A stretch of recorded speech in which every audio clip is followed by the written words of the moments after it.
nag-start talaga ito dahil noong 2016, nagpo-protesta tayo, wala tayong makuha na oras sa ABS, wala tayong makuha sa Channel 7, wala tayong makuha sa Inquirer, wala tayong makuha sa Philstar, pinapanagpanatan tayo ng Rappler.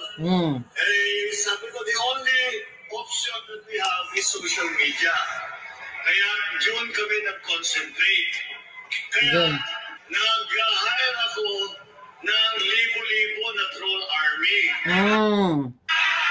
Tawanan pa sila. Si Bangag Jr. mismo, inamin niya na nag-hire siya ng troll army. And I will talk about that. Tingnan mo dapat nga batas na yan eh. Dahil si Lee Satanas, ang number 1, dapat nga ang parusa ng batas na yan kapag naipasa bitay. Kung sino ang nagpapatakbo ng troll na mga politiko, bitay dapat yan. Why? Unang-una, ginagastos dyan, pera ng bayan. Okay?